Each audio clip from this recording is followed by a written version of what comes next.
우리가 계속하여 창세기를 강의해 나가고 있습니다. 이 강해를 한다는 것이 가장 중요한 이유는 성경을 구석구석 살펴볼 수 있다는 장점이 있기 때문입니다. 그러므로 우리는 오늘 함께 이 창세기 4장을 함께 나누면서 지난전에 함께 나누었던 창세기 1장과 2장과 3장을 잊어서는 안 되는 것입니다. 다시 말해서 이 창세기 4장은 특별히 창세기 3장과 더불어서 읽을 필요가 있는 것입니다. 왜냐하면 이 창세기 4장은 3장이 갖고 있는 그 놀라운 하나님의 진리의 말씀을 마치 메아리처럼 크게 울려주고 있기 때문입니다. 지금 우리가 살펴보려고 하고 있는 이 4장에서 등장하는 사건은 갑자기 일어난 일이 아닙니다. 즉 다시 말해서 앞에 일어났던 3장의 사건들과 연결되어 있는 것이죠. 이는 유전적으로 아담과 하와의 타락과 관련이 있는 이야기고, 또 우리는 이것에서 부모와 자녀의 행동이라는 것이 유기적으로 연결되어 있음을 알게 되는 것입니다. 이 사장이 보여줄 이 사건들은 단순히 죄의 방법만을 말하고 있지 않습니다. 그럼 사장이 말하고 있는 핵심은 무엇이냐? 이 죄라는 것이 발전한다라는 것이죠. 즉 죄는 더욱 견고하게 자리를 잡아가고 사람은 더욱더 하나님으로부터 소외되게 된다라는 사실입니다. 그러므로 여러분들 가운데 부모가 되신 여러분들은 여러분의 자녀를 바라보실 때에 우리는 반드시 이것을 이해해야 하는 것입니다. 죄는 반복이 아니라 발전되는 것입니다. 여러분이 부모로서, 특별히 신앙의 부모로서 여러분의 자녀에 대한 그 죄에 대한 교육을 경계하지 않으면, 그것을 함부로 내버려 두지 않는다면 여러분의 자녀는 오늘 우리가 함께 살펴볼 4장의 사건과는 다른 모습을 보여주게 될 것입니다. 우리가 오늘 이 시간 함께 살펴볼 이 4장의 내용을 한번 먼저 1절과 2절을 읽어보고 시작하도록 하겠습니다. 우리 1절과 2절 한번 같이 읽어보겠습니다. 시작.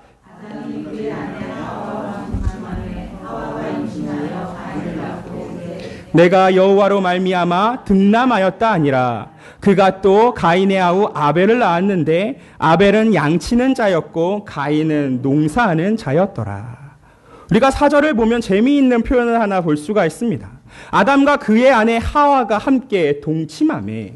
이 동침하매라는 단어는 히브리어로 야다라는 것이죠. 이 야다가 갖고 있는 뜻은 알고 있다, 알았다라는 뜻입니다.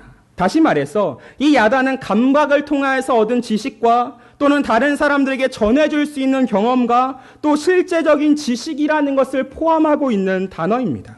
그래서 특히 구약에서 이 야다, 알고 있다, 알았다라는 이 단어는 특별히 남녀 간의 성관계를 의미할 때 주로 쓰이는 단어입니다. 즉 아담과 하와가 서로의 관계를 통하여서 지금 임신이라는, 출생이라는 과정으로 나아가고 있다라는 것이죠. 그리고 성경의 이 4장에서 드디어 첫 번째 출생이 기록되고 있습니다. 하와가 지금 누구를 낳았습니까? 하와는 가인을 낳았다라고 기록되어 있습니다. 그리고 이 가인을 낳았다라는 일들을 통하여서 하와는 이렇게 고백을 합니다. 여호와로 말미암아 내가 등남하였다. 즉 하와는 이 일들을 통하여서, 성경에 기록되어 있는 이 첫 출생을 통하여서 하나님의 선하심이 무엇인지, 하나님이 나에게 주신 약속이 반드시 이루어지는 것인지에 대한 새로운 믿음을 갖게 되었다라는 것이죠. 그래서 그는 이 1절의 말미에 이렇게 기록한다라는 것입니다. 내가 비록 하나님으로부터 쫓겨났다 했을지라도, 내가 타락으로 인해서 이 에덴 동산에서 추방되었다 했을지라도 하나님은 나에게 주신 이 약속을 결코 내버려 두지 않았다라는 것이죠. 여기에서부터 지금 하나님의 놀라운 은혜를 발견할 수 있는 것입니다. 그러므로 우리는 이 생명을 잉태하고 출생한다는 일이 비록 우리의 그 죄의 타락으로 인해서 고통이 수반되는 일인 것은 알고 있지만, 여전히 우리는 또 그 안에서 하나님의 계획이 있는 놀라운 복임을 깨닫게 되는 것입니다. 그리고 이 하와는 가인을 얻고 난 이후에 다시 한번 또 한 명의 아들을 출생하고 있습니다. 그의 이름이 무엇입니까? 아벨입니다. 이 아벨의 이름이 갖고 있는 뜻이 매우 재밌습니다. 이 아벨의 이름이 갖고 있는 뜻은 숨 또는 호흡을 이야기합니다. 여러분, 숨을 한번 슉 내셨을 때 그 숨이 계속 갑니까? 여러분의 호흡을 한번 쭉 내쉬면 그것이 계속 진행되어지는 호흡입니까? 마치 이 숨과 호흡은 사라지는 바람과 같다라는 것이죠. 우리는 이 숨을 계속 내셔야 하는 이유가 무엇입니까? 한 번의 숨이 지속되지 않기 때문입니다. 그래서 이 아벨이라는 이름의 또 다른 뜻이 바로 허무함이라는 것이죠. 그러므로 우리는 이 아벨이 갖고 있는 이 이름을 통하여서 아벨의 미래가 어떻게 될지를 미리 예측해 볼 수 있는 것입니다. 하지만 더욱더 중요한 것은 무엇입니까? 이 두 아들의 직업이라는 것이죠. 이 첫 번째 아들이었던 가인의 직업은 무엇입니까? 농사하는 자였더라라는 것이고, 두 번째 아들 이 아벨의 직업은 무엇입니까? 양치는 자였다라는 것이죠.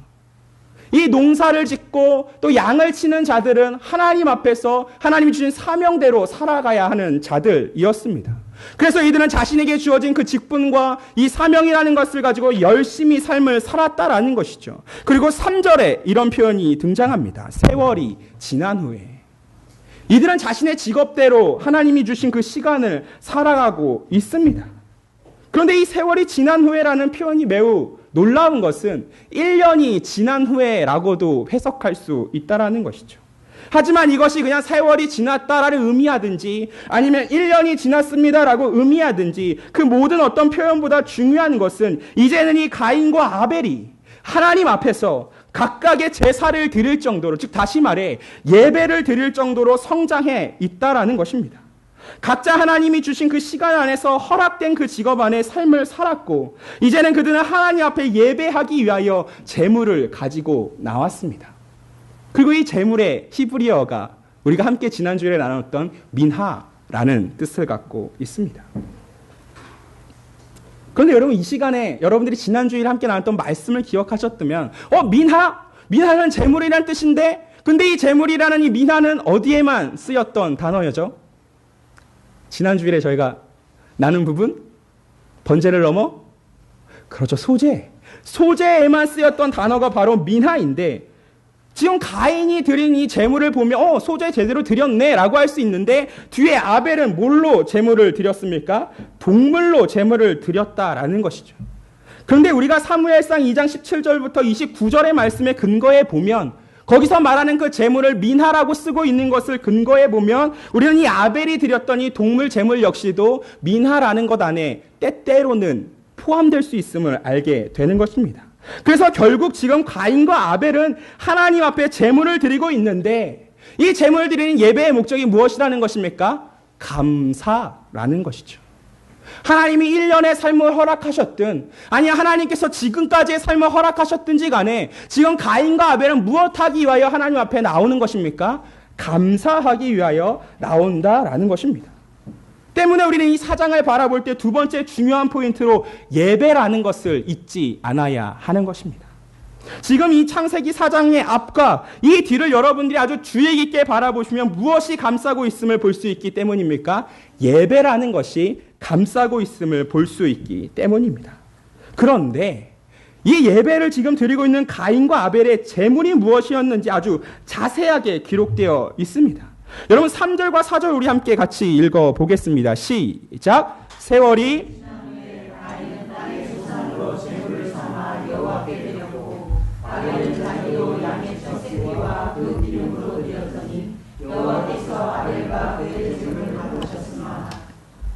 여러분 지금 이 가인이 먼저 드리고 있는 제물이 무엇입니까?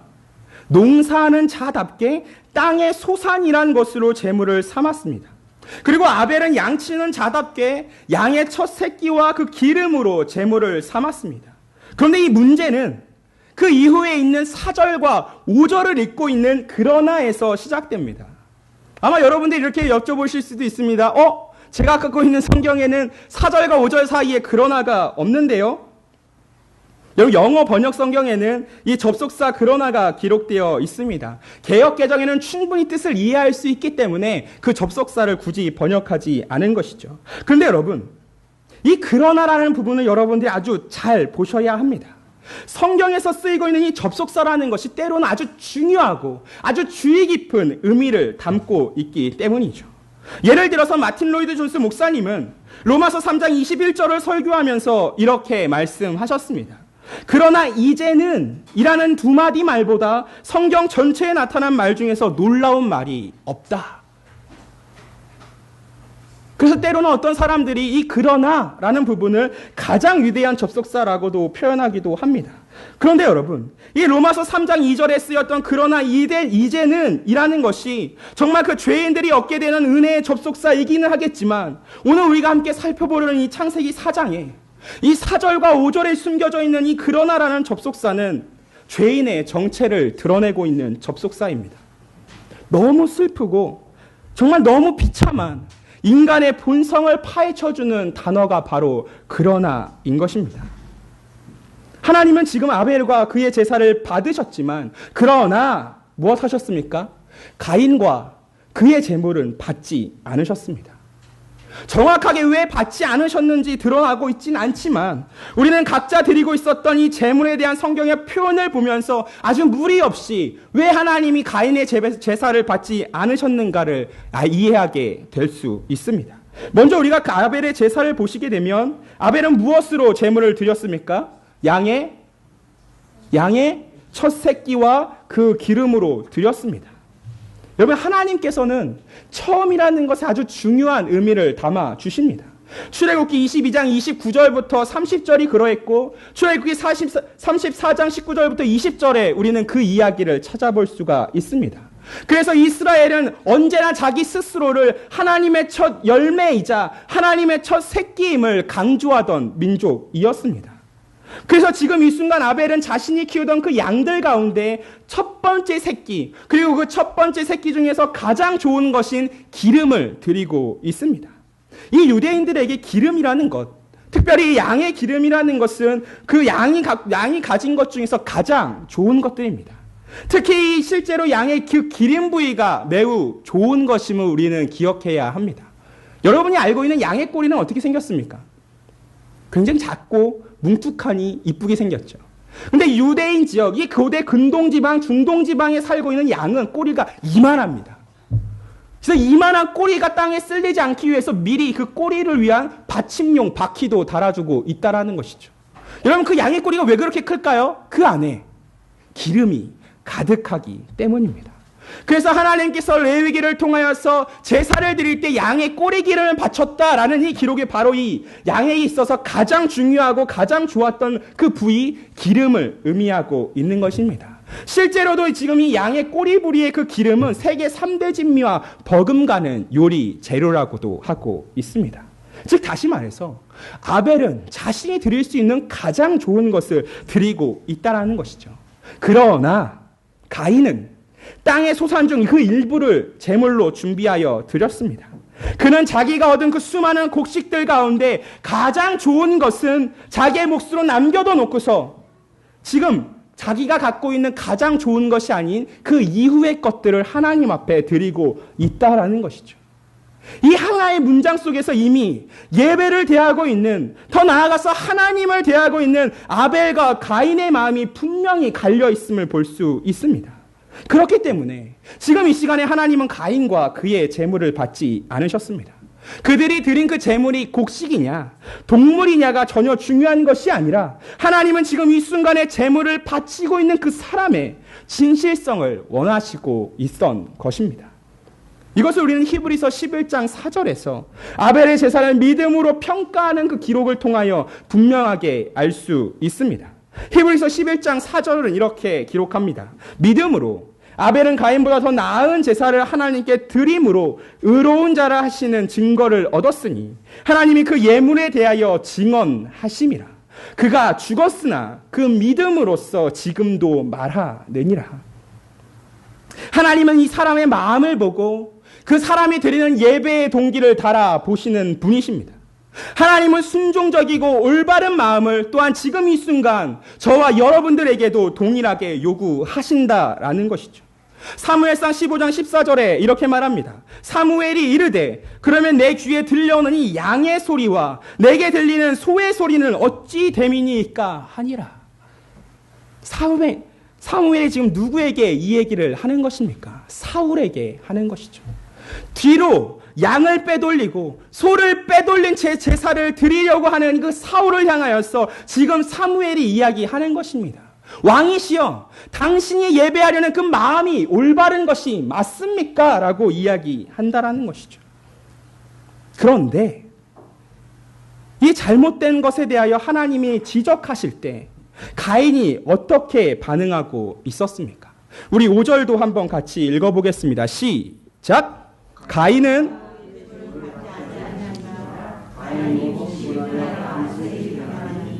여러분 5절이 아주 정확하게 가인의 마음 상태를 알려줍니다. 몹시 분하여 안색이 변하니. 사실 이것이 죄인들이 보여주는 반응과 그리 다르지 않습니다. 여러분들은 어떠셨습니까? 여러분들이 했던 그 잘못이 낱낱이 지적당했을 때 여러분들의 반응이 어떠하십니까? 그것이 바로 자신의 정체가 무엇인지를 밝혀주는 첫 번째 반응입니다. 지금 이 순간 하나님이 가인의 죄가 무엇인지를 밝히실 때 가인은 몹시 분하였다라고 이야기하고 있습니다.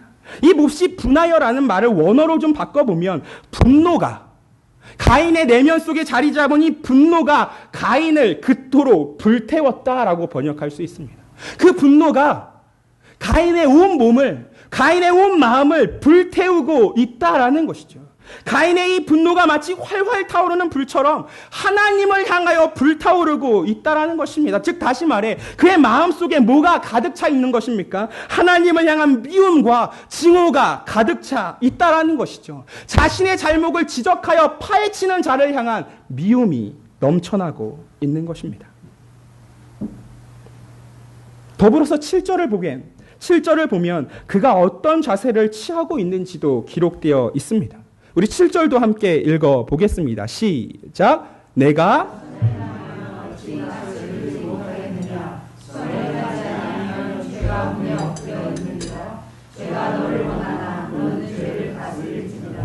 그럼 7절에 뭐라고 시작합니까? 내가 선을 행하면 어찌 낯을 들지 못하겠느냐. 다시 말해서 지금 가인은 하나님 앞에서 고개를 숙이고 있는 것입니다. 우리가 고개를 숙인다라는 의미가 보통 무엇일까요? 누군가 여러분의 잘못을 지적합니다. 너 이거 잘못됐어. 너 이렇게 하면 안 돼? 라고 했을 때 우리들이 보통 보여주는 정말 잘못한 사람의 몸짓은 무엇이죠? 제일 첫 번째로 고개를 숙이는 겁니다. 그때 눈을 부릅뜨고 그 사람의 눈을 당당하게 쳐다보면 우리는 어떻게 반응하죠? 어디서 지금 건방지게. 그런데 여러분, 지금 이 가인이 보여주고 있는 고개를 숙였다라는 표현은 우리가 알고 있는 그 느낌과는 사뭇 다르다라는 것이죠. 왜냐하면 하나님께서 이렇게 묻습니다. 낯을 들지 못하겠느냐. 지금 가인의 시선은 하나님을 바라보고 있지 않습니다. 하나님과 마주하고는 있지만 고개를 떨구고 있는 것인데 이것은 가인이 자신의 죄에 대해서 깊이 깨닫고 정말 내가 잘못했구나. 하나님 앞에서 내가 정말 못할 짓을 했구나라는 그런 절망함도 그런 낙심함도 아니다라는 것이죠. 왜 가인이 고개를 숙였습니까? 자신의 이 불타오르는 분노를 감추기 위한 것입니다. 여러분, 이처럼 죄인들은 자신의 죄와 결코 대면하려 하지 않습니다. 그리고 그 죄를 지적하는 자에게 또한 그의 눈을 직접 바라보려고 하지 않는다라는 것이죠. 때문에 그 사람들이 보여주는 반응이 무엇입니까? 자신의 마음속에 있는 그 미움과 증오를 순간적으로 감추기 위하여 고개를 숙인다라는 것입니다. 자신이 저지를 이 잘못을 꺼내놓는 자를 향하여서 미워하고 증오한다라는 것이죠. 하나님은 지금 3장에서 아담과 하와에게 하셨던 것처럼 그럼에도 불구하고 가인에게 이렇게 물어보십니다. 우리 함께 한 번 더 읽어보도록 하겠습니다. 우리 6절과 7절입니다. 시작. 안색이 변함은 어찌 됨이냐. 내가 선을 행하면 어찌 낯을 들지 못하겠느냐. 선을 행하지 아니하면 죄가 문에 엎드려 있느니라. 죄가 너를 원하나 너는 죄를 다스릴지니라. 여러분, 하나님이 무엇라고 지금 질문하십니까? 도대체 네가 분하여 함은 어찌 됨이고 네가 안색이 변함이 어찌 됨이냐. 마치 우리가 봤던 어떤 영화처럼 정말 어이가 없는 것입니다. 하나님이 정말 어이가 없어서 이렇게 물어보신다는 것이죠. 왜요? 방귀 낀 사람이 지금 성내고 있는 상황이 무엇인지를 아주 정확하게 가인이 보여주고 있기 때문입니다. 여러분도 혹시 기억하십니까? 여러분들 어렸을 때 땅속을 막 파헤치다가 그 땅속에 있던 지렁이가 갑자기 그 땅 위로 꺼내넣었을 때 이 지렁이가 어떻게 하죠? 미친 듯이 꿈틀댑니다. 아주 미친 듯이 꿈틀대면서 몸부림 친다라는 것이죠. 우리가 꼭꼭 감춰두었던 그 잘못이라는 것이 다른 누군가에 의해서 드러났을 때 대다수가 보여주는 죄인의 반응이 이렇습니다. 미친 듯이 꿈틀대며 몸부림 친다라는 것이죠. 내가 잘못하지 않았다라고 순순히 인정하지 않습니다. 도리어 마치 지렁이처럼 온갖 몸부림을 치면서 잘못을 감추려 하고 항변을 하고 그 사람을 향하여 도리어 화를 내는 것이 죄인의 모습입니다. 그렇다면 하나님이 왜 이렇게 질문하셨을까요? 지금 화를 내고 있는 이 가인의 본성이 뭔지를 몰라서 물어보시고 계신 것입니까? 그렇지 않다라는 것이죠. 여러분, 우리가 앞서 3장에서 뱀의 질문은 사람에게 죄를 짓게 하는 질문임을 배웠습니다. 하지만 지금 이 순간에도 하시는 하나님의 질문이라는 것은 그 사람의 마음을 돌이키기 위하여 하시는 질문입니다. 즉 하나님은 이 질문을 통하여서 가인이 회개하기를 바라셨던 것입니다. 그렇기 때문에 우리는 하나님이 물어보실 때, 하나님이 우리의 죄에 대하여 말씀하실 때 우리는 가인과 다르게 반응해야 하는 것이죠. 우리는 아주 바르게 반응해야 하는 것입니다. 하나님이 우리에게 회개하는 기회를 허락하실 때 우리가 진실로 하나님의 백성이라고 한다면 지혜로움을 가지고 겸손함을 가지고 그 기회를 받아들여야 하는 것입니다. 그런데 지금 가인은 이미 그 얼굴 가득히 자신의 영혼이 뒤틀려져 있음을 표현해주고 있습니다. 가인이 몹시 분하여 안색이 변하니. 7절에서 하나님은 그래서 가인의 반응이 너 올바르지 않다라고 반응하고 지적하고 계십니다. 그래서 이렇게 말씀하시는 것이죠. 네가 선을 행하였다면 도대체 어떻게 내 앞에서 낯을 들지 못하겠느냐. 선을 행하지 않았으니까 지금 죄가 문 앞에 엎드려 있는 것이다라는 것입니다. 지금 하나님은 지금 네가 보여주고 있는, 나에게 보여주는 그 모습 그 자체가 너의 잘못이 무엇인가를 드러내고 있음을 말씀하고 있습니다. 그리고 이런 잘못을 인정하지 않는 것이 더욱더 큰 죄 가운데 자신을 넘겨주는 일이라고 경고하십니다. 재미있는 것은 이 7절에서 죄를 마치 살아있는 생명체처럼 하나님이 말씀하신다라는 것입니다. 마치 정말 생명이 있는 생물처럼 지금 죄가 문 앞에서 어떻게 하고 있다고 기록되어 있습니까? 엎드려 있다라는 것이죠. 이 엎드려 있다라는 표현을 우리가 좀 더 깊이 알 필요가 있습니다.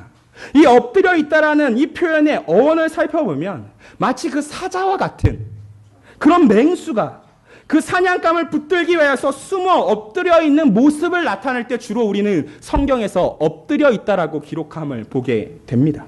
다시 말해서 지금 죄가 마치 사자처럼 숨어서 하나님의 울타리 밖을 넘어서는 그 양들을 향하여 그런 사람들을 기다리고 있다라는 것이죠. 언제든지 나오기만 하면 한 입에 삼키겠다라는 말인 것입니다. 바로 이 표현에서 우리는 한 가지를 생각해 볼 필요가 있습니다. 사랑하는 여러분, 하나님의 울타리 밖에서 잃어버린 양과 하나님의 울타리를 뛰쳐나간 양은 차이가 있습니다. 여러분, 잃어버린 그 양이라는 의미를 분명하게 분별하실 줄 알아야 하는 것입니다. 여러분, 진정으로 목자를 알고 있는 양은 자기의 그 목자의 음성을 알고 자신의 목자를 따르고 그 목자를 기다리며 그 목자가 오기만을 소원하는 자들입니다. 그래서 목자가 정해준 그 울타리를 가장 편안한 안식처로 여기면서 그곳에서야말로 참된 자유를 느끼는 존재들인 것이죠. 하지만 그 울타리를 뛰쳐나간 양은 전혀 그런 양들이 아닙니다. 언제나 하나님이 정해주신 그 울타리 밖을 바라보는 자들인 것이죠. 마치 가인이 하나님을 바라보지 않았던 것처럼 그들은 하나님을 향하여 시선을 돌리지 않습니다. 오히려 시선을 울타리 밖으로 향하는 자들인 것이죠. 그러면서 자꾸 이야기합니다. 내가 여기서만 벗어날 수 있다면, 내가 이곳에서 참 자유를 누리지 못하니까 저 울타리 밖을 넘어가면 참 자유를 느낄 수 있을 텐데. 여러분, 이것이 바로 죄인들의 불평과 불만인 것이죠. 그리고 그 기회를 엿보다가 자신이 바라는 그 기회가 오면 조금의 주저함이 없이 그 울타리를 뛰쳐나가 버리는 것입니다. 여러분, 이 7절이 말하고 있는 죄가 숨어서 가장 기대하고 기다리고 있는 존재가 이 뛰쳐나간 양이라는 것이죠. 마치 가인과 같은 존재인 것입니다. 하나님은 이 뛰쳐나간 양과 같은 가인을 향하여서 결코 죄를 감추어 주시지도 않고 덮어 놓으시지도 않습니다. 가인이 예배를 했다라는 그 행위에만 집중하여서 헛된 칭찬과 격려로 그를 속이지 않습니다. 오히려 누구보다도 더욱더 엄중하게 가인의 이 죄인됨을 드러내어 주시고 그가 했던 그 잘못의 그 무게의 무거움을 알려주고 계십니다. 왜 그랬을까요? 여러분이 알고 있는 하나님이 사랑이시라면 그 죄인의 등을 두들겨 주셔야 되는 거 아닙니까? 그 죄인의 엉덩이를 토닥토닥 만져주면서 괜찮아, 다음에 안 하면 되지 라고 해주셔야 되는 거 아닙니까? 이것이 저와 여러분이 갖고 있는 사랑의 오해라는 것이죠. 여러분, 이것이야말로 가인을 위하여 하나님이 베풀어 주신 죄인을 위한 사랑의 처방인 것입니다. 왜요? 그가 그대로 있다가는 문 앞에 있는 죄에게 삼키어지기 때문인 것입니다. 하나님은 이 7절의 질문을 통하여서 가인 네가 올바른 반응을 보여주지 않고 있음을 보여주고 계신 것입니다. 하지만 더욱더 중요한 것이 무엇입니까? 지금 가인은 자신의 죄가 드러났을 이때에 어떤 행동을 취해야 하는지를 결정해야 한다라는 것이죠. 그래서 하나님께서 마지막으로 베풀어 주신 은혜가 이것입니다. 죄가 너를 원하지만 너는 죄를 다스릴 지니라. 이것이 마지막 죄인을 향한 은혜인 것입니다. 여러분, 하나님은 가인을 향하여서 네 죄가 이렇다라는 질문만으로 끝내주지 않으십니다. 그가 어떻게 해야 하는지, 그가 어떻게 돌이켜야 하는 그 방법까지도 알려주신다라는 것이죠. 가인은 지금 이 순간 하나님 앞에서 더 이상 뻗댈 것이 아니라 아주 바른 결과로 나아가야만 했습니다. 지금 자신이 품고 있는, 자신을 삼키고 있는 이 분노가 정당하지 않음을 그는 인정해야 한다라는 것이죠. 왜 그럴까요?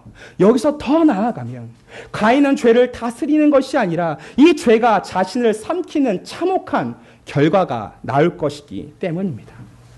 만약에 가인이 하나님의 말씀에 순종했다면 여러분, 하나님은 가인이 비록 뛰쳐나간 양이다 할지라도 기꺼이 그 울타리의 문을 다시 한번 열어주셨을 것입니다. 사도 바울은 우리 신자의 내면에서 일어나는 일들이 무엇인지 아주 정확하게 로마서 7장에서 짚어내어 설명해주고 있습니다. 그는 죄의 권세 가운데 저항하는 그 영적 전쟁이 있음을 인정하고 있고, 그리고 이 영적 전쟁에 승리하기 위해서는 죄의 권세가 아니라 그리스도의 권세가 죄인을 자유하게 함을 증거하고 있습니다. 좀 긴 말씀이지만 제가 한번 읽어드리겠습니다. 내가 행하는 것을 내가 알지 못하노니 곧 내가 원하는 것은 행하지 아니하고 도리어 미워하는 것을 행함이라. 만일 내가 원하지 아니하는 그것을 행하면 내가 이로써 율법이 선한 것을 시인하노니 이제는 그것을 행하는 자가 내가 아니요 내 속에 거하는 죄니라. 내 속 곧 내 육신에 선한 것이 거하지 아니하는 줄을 아노니 원함은 내게 있으나 선을 행하는 것은 없노라. 내가 원하는 바 선을 행하지 아니하고 도리어 원하지 아니하는 바 악을 행하는도다. 만일 내가 원하지 아니하는 그것을 하면 이를 행하는 자는 내가 아니요 내 속에 거하는 죄니라.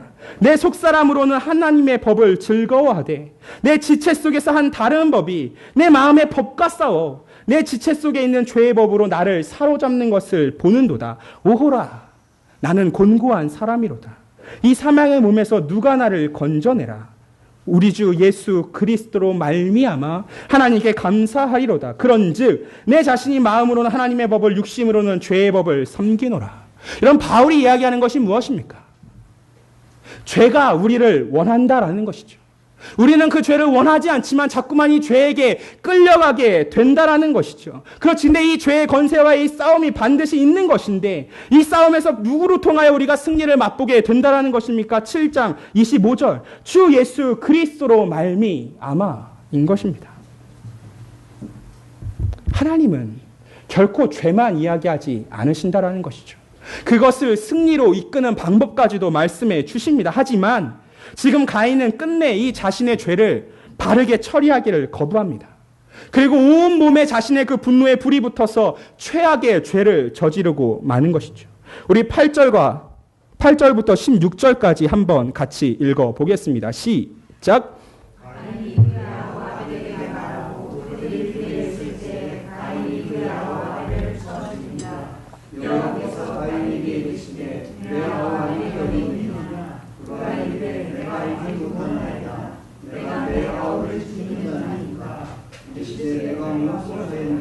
내 아우의 핏소리가 땅에서부터 내게 호소하느니라.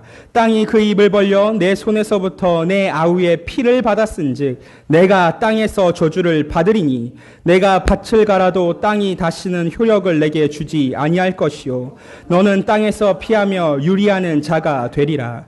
가인이 여호와께 아뢰되 내 재벌이 지기가 너무 무거우니이다. 주께서 오늘 이 지면에서 나를 쫓아내시온즉 내가 주의 낯을 배웁지 못하리니 내가 땅에서 피하며 유리하는 자가 될지라. 무릇 나를 만나는 자마다 나를 죽이겠나이다. 여호와께서 그에게 이르시되 그렇지 아니하다. 가인을 죽이는 자는 벌을 7배나 받으리라 하시고 가인에게 표를 주사 그를 만나는 자에게 모든 사람에게서 죽임을 면하게 하시니라. 가인이 여호와 앞을 떠나서 에덴 동쪽 놋 땅에 거주하더니. 여러분 8절로부터 우리가 알게 된 가인의 죄가 무엇입니까? 가인은 아벨을 들로 불러냈습니다. 그리고 이 8절에 그들이 들에 있을 때라는 이 표현이 우리가 얼마나 무서운 표현인가를 여러분들이 깊이 아셔야만 하는 것입니다. 여러분 들에 있었다라는 말이 무슨 의미입니까? 지금 아벨을 도와줄 수 있는 사람이 전혀 없던 장소라는 것이죠. 그리고 그 아벨을 도와줄 수 있는 사람이 전혀 없는 그 장소니 들로 가인이 불러냈다라는 말이 무엇입니까? 가인은 애초부터 아벨을 죽이려고 불렀다라는 것입니다. 이미 계획하고 아벨을 불러들였다라는 의미를 갖고 있는 것이죠. 사랑하는 성도 여러분, 여러분이 짓는 그 죄가 무의식 중에 짓는 죄라고 여러분들이 쉽게 생각하지 않으시기를 바랍니다. 지금 가인은 어떻게 했습니까? 아벨을 불러냈습니다. 어디로 불러냈습니까? 들로 불러냈다라는 것이죠. 어쩌면 우리의 죄는 무의식이 아니라 의식 가운데서 짓는 계획적인 죄일 수 있는 것입니다. 그리고 그 계획적인 죄의 결과가 무엇입니까? 가인은 아벨에게 달려들어서 그를 쳐 죽였다라는 말입니다. 그렇다면 우리는 여기서 자신을 좀 깊이 살펴보아야 하는 것입니다. 비록 우리가 겉으로는 우리의 행위로는 살인을 하는 자들이 아닐 수 있습니다. 하지만 우리의 그 마음 가운데는 여전히 수많은 살인이 벌어지고 있음을 기억하셔야만 하는 것입니다. 단지 창세기 4장을 우리는 신자라는 이유 하나만으로 하나님과 아벨의 입장에서만 보아서는 안 된다라는 것이죠. 여러분 성경에 나오는 그 죄인의 입장이 저 사람의 입장일 뿐이야. 그 사람의 입장이야 뿐일 것이 아니라 바로 나의 이야기임을 여러분들이 기억하셔야 합니다. 지금 이 순간 어쩌면 여러분이 가인일 수 있다라는 말인 것입니다. 우리는 사도 요한이 남긴 성경의 기록을 그러므로 가슴에 새겨 넣으셔야 하는 것입니다. 요한일서 3장 11절부터 15절을 이렇게 기록합니다. 우리는 서로 사랑할지니 이는 너희가 처음부터 들은 소식이라. 가인같이 하지 말라. 그는 악한 자에게 속하여 그 아우를 죽였으니 어떤 이유로 죽였느냐? 자기의 행위는 악하고 그 아우의 행위는 의로움이라. 우리는 형제를 사랑함으로 사망에서 옮겨 생명으로 들어간 줄을 알거니와 사랑하지 아니하는 자는 사망에 머물러 있느니라. 그 형제를 미워하는 자마다 살인하는 자니 살인하는 자마다 영생이 그 속에 거하지 아니하는 것을 너희가 아는 바라. 여러분 형제를 미워하는 자는 살인하는 자와 동일한 사람입니다.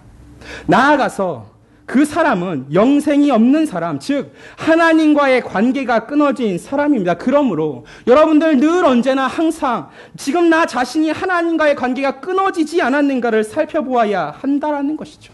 여러분에게 반드시 하나님의 구원의 확신을 주신 것이 맞지만 마치 여러분들이 하나님과 관계가 끊어질 수 있는 사람인 것처럼 사셔야만 하는 것입니다. 나는 가인이 아니라고 확신하는 것처럼 어리석은 일이 없습니다. 사랑하는 여러분, 신자는 늘 지금 이 순간 자신을 있는 그대로 하나님 앞에서 직면해야 하는 사람인 것입니다. 지금 아벨을 쳐 죽인 가인에게 하나님은 이렇게 다시 물어보십니다. 내 아우 아벨이 어디 있느냐? 여러분 이 질문이 어디서 본 것 같지 않으십니까? 창세기 3장에서 아담과 하와가 죄를 짓고 난 이후에 하나님이 그 아담과 하와에게 첫 번째 하셨던 질문과 동일합니다. 내가 어디에 있느냐라는 것이죠. 그런데 그들이 지금 저질렀던 죄와는 비교가 안 될 참상이 4장에서 벌어졌습니다. 그리고 가인은 그 일을 저질러 놓고서도 하나님 앞에 지금 되짚어 묻고 있는 것이죠. 내가 내 아우를 지키는 자입니까? 여러분 이 대답 속에 엄청난 하나님을 향한 조롱과 무시가 담겨 있음을 보셔야 합니다. 아벨은 양을 지키는 목자였습니다. 그리고 가인은 지키는 이라는 이 표현을 통해서 내가 아벨이 양이 지켰던 것처럼 동생 정도를 지켜주는 사람입니까? 라고 말하는 것입니다. 지금 아벨을 오히려 조롱의 대상으로 삼아서 하나님께 물어보는 것입니다. 그리고 내가 알지 못한다라는 그 거짓말과 함께 이제 그는 자신에게 주어져 있던 책임을 거침없이 내버리고 있는 것이죠. 아담의 죄가 3장 뒤로부터 계속 발전하고 있음을 우리는 보고 있는 것입니다. 3장에서 아담과 하와는 그냥 서로에게 책임을 전가했지만 이제 가인은 그 책임을 전가하지 않습니다. 그리고 이 책임 자체를 거절하고 있습니다. 여러분, 하나님과 관계가 끊어진 죄인의 모습이 이러한 것이죠. 책임지기를 싫어하는 것입니다. 그러므로 그 울타리 안에서 주어지는 책임과 의무가 싫어 자꾸만 밖을 쳐다보고 뛰쳐나가는 것입니다. 내 마음대로 할 거야. 내 멋대로 할 거야가 그 죄인들이 외치는 구호라는 것이죠. 그리고 지금 이 순간 우리 한국교회의 현실이 이와 다르지 않습니다. 신자에게 하나님께서 주어주셨던 그 책임과 의무라는 것이 전혀 중요하지 않습니다. 그저 하나님이 내게 어떤 혜택을 주시는 것만이 이들에게 중요하다라는 것이죠. 나아가서 그 혜택이 내 마음의 원함과 소망과 다를 때는 그들이 주저함이 없이 이 책임을 내던져 버리는 것입니다. 그럼 하나님의 반응이 어떠하겠습니까? 여러분, 저와 여러분이 고백하는 하나님은 죄인의 죄에 대하여 진노하시는 하나님이십니다. 가인은 하나님에게 심판을 받게 됩니다. 그리고 이 가인은 땅으로부터 특별히 추방받는 선고를 받게 되는 것입니다. 왜냐하면 그 땅속에 스민 아벨의 피가 하나님께 호소하고 있기 때문입니다. 여러분, 레위기 17장을 보면 생명은 피에 있다라고 기록되어 있습니다. 때문에 땅에 함부로 흘려져 있는 그 피는 그 어떤 것보다도 부정한 것입니다. 그리고 이 부정한 피가 땅을 오염시켜버렸고 그 부정한 땅에 거룩하신 하나님은 임재하실 수 없습니다. 하나님으로부터 소명을 받아 땅을 갈며 살았던 이 가인은 이제 땅을 갈지도 못하고 이 땅을 피하여 방황하며 살아야 하는 자가 되었습니다. 그는 하나님으로부터, 가족으로부터, 삶의 수단으로부터 전부 쫓겨나 버렸습니다. 사랑하는 여러분, 이것이 회개하지 않는 죄인이 받게 되는 심판의 본질입니다. 회개하지 않는 신자가 받게 되는 심판의 본질입니다. 이제 가인의 마음속에는 불안과 공포가 넘실댈 것이고 시각과 그를 삼키려고 할 것입니다. 그리고 이 사실이 가져다주는 현실의 비참함이 얼마나 중요한 것인지를 그 목이 뻣뻣했던 가인의 대답에서 알 수가 있는 것이죠. 다른 무엇보다 하나님으로부터 끊어졌다라는 그 심판 앞에서 가인이 이렇게 항변합니다. 주님, 내 죄벌이 너무나도 무거우니이다. 자신이 받은 그 형벌이 너무나도 가혹하다라는 것입니다. 심판의 무게에 의해서 그의 몸과 마음이 짓눌린다라고 이야기하며 이렇게 말하는 것이죠. 하나님, 내가 안 불쌍하십니까? 하나님, 제가 한 일에 비해서 이건 너무 크게 하나님이 심판하시는 것 아닙니까? 가인은 자신의 죄와 그 심판 앞에 후회하지 않습니다. 오히려 자신이 얼마나 억울한 사람인지, 자기가 얼마나 불쌍한 사람인지를 드러내고 있다라는 것이죠. 그러면서 하는 마지막 말이 무엇입니까? 나를 만나는 자마다 나를 죽이겠나이다. 가인의 그 자기 사랑이, 그 이기심이 얼마나 큰 죄가 되고 있는지 여러분 짐작이 가십니까? 그에게는 아벨이 전혀 안중에도 없습니다. 자신 때문에 상처받고 들판에 홀로 버려져서 죽은 그 아우의 생명이 아무것도 아니라는 것이죠. 너는 죽어도 괜찮지만 나는 죽으면 안 된다라는 것이 죄인의 사고 방식입니다. 그런데 이 사고방식이 여전히 여러분들에게 남아있지 않으십니까? 가인의 항변에 대해서 하나님이 무엇라 말씀하십니까? 우리 15절 마지막으로 한 번만 읽겠습니다. 시작. 여호와께서 그에게 이르시되 그렇지 아니하라. 가인을 죽이는 자는 벌을 지게라 받으리라 하시고 가인에게 표를 써 그를 향하는 모든 사람에게서 죽임을 면하게 하셨습니다. 여러분, 이 4장 15절을 읽으시면 어떤 마음이 드십니까? 하나님이 가인에게 은혜를 다시 주시는 건가? 여러분, 하나님이 지금 가인의 그 불만 앞에 수긍해 주고 계십니다. 공식적으로 가인의 생명을 지켜주시겠다고 약속하십니다. 그렇지만 이 15절 가운데 여러분들이 오해하지 않으시기를 간절히 소망합니다. 하나님은 회개하지 않는 그 죄인의 죄를 용서하시겠다는 그 말로써 15절을 하지 않습니다. 여러분들이 이 15절을 단순히 바라보시고 이거 봐라. 역시 하나님은 사랑이시네. 먼저 용서해 주시지 않느냐고 지금 말씀하시네. 역시 교회가 말하는 이 사랑이 이래야만 하는 것 아닌가? 여러분 100% 착각입니다. 가끔씩 우리 눈에 죄를 지어도 괜찮아 보이고 오히려 잘 살아 보이는 사람들이 있습니다. 그렇지만 15절을 넘어서 우리는 반드시 16절까지 나아가야 하는 것입니다. 16절에 처음에 뭐라고 시작하고 있습니까? 가인이 여호와 앞을 떠나서, 하나님은 가인에게 내리신 그 심판을 겪고 바꾸지 않으셨습니다. 가인은 하나님과 분리되어 이제는 에덴 동산에서 쫓겨난 아담과 하와보다 더 먼 곳으로 추방당했습니다. 하나님의 심판은 말씀 그대로 이루어지는 것입니다. 그러므로 제발 여러분의 하나님을 인간의 생각과 방식대로 짜 맞추어서는 안 되는 것입니다. 그러나 단지 우리는 이렇게 생각해 볼 수는 있을 것 같습니다. 그를 만나는 모든 사람에게서 죽음을 면하게 하시니라. 여러분, 하나님은 가인 때문이 아니라 가인으로 인하여서 또 다른 죄가 벌어지지 않기를 바라셨을 거라 생각이 듭니다. 가인을 누군가 죽음으로 해서 또 한 명의 살인자가 이 땅에 일어나지를 원하지 않았을 것 같습니다. 다시 말해서 하나님은 가인의 생명을 보호해 주심을 통하여 가인을 위해서가 아니라 이 가인으로 인하여 범죄를 저지를 수 있는 어떤 다른 한 사람을 위하여 이렇게 15절 말씀을 주신 것입니다. 이것이 죄인에 대한 하나님의 심판 속에 감추어져 있는 은혜인 것이죠. 성경은 이렇게 가인의 이야기를 끝맺히고 있습니다. 그리고 이후에 라멕이라는 사람을 통하여 계속하여 죄가 발전하고 있음을 보여주고 있습니다. 이 사람 때까지 얼마나 그 죄가 발전하였는지 우리 24절 말씀을 통해 알 수 있습니다. 가인을 위하여 벌이 7배일진데 라멕을 위하여는 벌이 77배의 1이로다. 지금 이 사람은 하나님의 심판 그 자체를 비틀어서 자신을 위한 보호막으로 사용하고 있다라는 것이죠. 그리고 하나님은 5장과 6장을 통하여서 이제는 상상할 수 없는 방법으로 그 죄를 심판하실 것입니다. 그러면 사랑하는 여러분, 오늘 우리가 이 4장을 마무리 지으면서 그럼 죄인에게는 더 이상 희망이 존재하지 않는 것이겠습니까?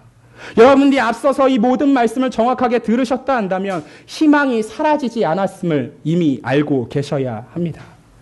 하나님이 여러분들에게 죄를 물으실 때에 바르게 반응하는 것이 참된 희망인 것입니다. 여러분이 하나님과의 관계가 끊어졌다 생각될 때에 하나님의 이름을 부르는 것이 여러분의 희망인 것입니다. 비록 우리가 지난날 죄인으로서 가인의 후손과 똑같이 살았다 할지라도 그들에게조차도 신락 같은 희망이 있습니다. 사탄을 아버지라 부르던 자들에게도 희망이 있다라는 것이죠. 그리고 그 희망이 25절과 26절에 기록되어 있습니다. 우리 함께 마지막으로 읽겠습니다. 시작. 아담이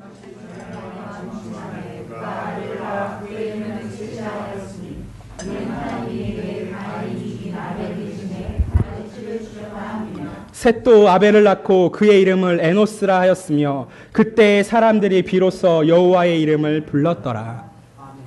아멘. 여러분 너무 간결하지 않습니까? 여러분에게 주신 하나님의 희망이 마치 신락 같다 느껴지지 않으십니까? 하지만 그 신락 같은 희망이 가장 확실한 희망인 것입니다. 하나님은 가인이 죽인 아벨 대신에 셋이라는 사람을 새로 허락하십니다. 그리고 이 셋을 새로운 씨라고 불러주십니다. 이 씨가 결국 나중에 3장 15절에서 언급하셨던 여자의 후손으로서 그리스도 예수가 오게 되어지는 씨가 된다라는 것입니다. 사랑하는 성도 여러분, 죄인은 그리스도 예수 안에서 회개를 통하여 새롭게 의인으로 변화되게 되어 있습니다. 그리고 이 일이 어디에서 가장 확실하게 일어나는 것을 여러분들이 경험하실 수 있습니까? 바로 26절에 여호와의 이름을 부르는 예배라는 것입니다. 이 4장의 처음 시작의 문제가 예배로부터 시작되었으니 결국 이 문제가 해결되어진 희망이 어디에 있는 것입니까? 예배에 있다라는 것입니다. 여러분들이 여호와의 이름을 부르는 것이 우리 죄인이 가질 수 있는 희망인 것입니다. 그러므로 여러분의 예배를 삶 속에서 드려야 하는 것입니다. 여러분의 예배를 월요일부터 시작하여 주일까지 드려야 하는 것입니다. 그리고 그 예배는 다른 그 누군가의 이름을 부르는 것이 아니라 여호와의 이름을 부르는 것입니다. 예배의 무너짐이 절망을 가져왔다면 예배의 희망이, 예배의 회복이 여러분에게 희망을 가져올 것입니다. 그러므로 지금 이 순간 여러분이 죄인의 자리 가운데 있는 것 같으십니까? 지금 이 순간 여러분이 하나님과 관계가 끊어진 것 같으십니까? 그렇다면 여러분들은 이 4장에 쭉쭉 그 뒤를 넘어 26절에 도달하셔야 하는 것입니다. 여호와의 이름을 부르는 자들이 바로 저와 여러분이어야 하는 것입니다. 바로 이 말씀 속에 희망이 있습니다. 이 희망을 붙드는 우리 올고등교회 성도들 되시길 주님의 이름으로 간절히 축복합니다.